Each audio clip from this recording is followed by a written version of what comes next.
Kia ora, I'm David Chaston with 90 at 9, brought to you by interest.co.nz. This week get everything you need to know in 90 seconds at 9 o'clock, with news that so far central banks' brakes on inflation or optimism don't seem to be working yet. First up today, global food prices were stable in February from January according to the FAO monitoring. That puts them, however, 8.1% lower than year-ago levels when they were rising sharply. They are now 19% below their March 2022 peak, and back to levels we first saw in October 2021.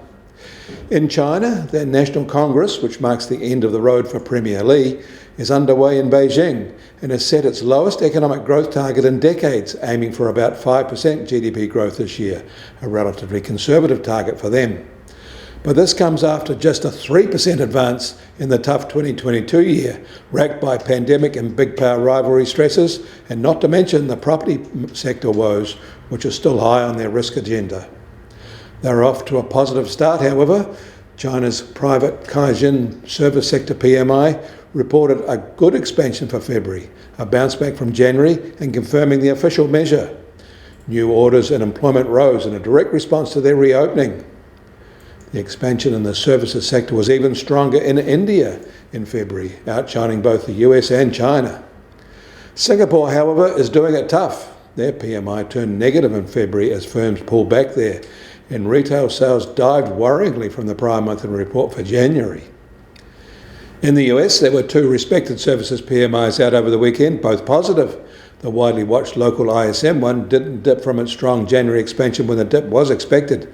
Its employment component was especially strong, and new order levels, however, were what really starred. This coming week, Fed Chairman Powell is testifying in Congress and will use the opportunity to lay out the groundwork that interest rates will still have some way to rise from here.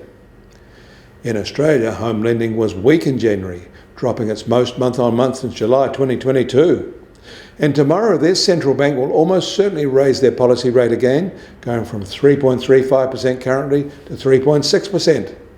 Pushback forces are growing, but until inflation looks like it's beaten, they're unlikely to sway the RBA. And the US Treasury 10-year yield starts today at 3.96% and down 1 basis point from Saturday, and also a little change in a week. And the price of gold will open up today at $1,857 an ounce. That's up $10 since Saturday, and it's up $46 for the week, or a 2.5% rise. And oil prices start today up 50 US cents at just on $80 a barrel in the US, while international Brent price is $86 a barrel. These are weekly rises of $4.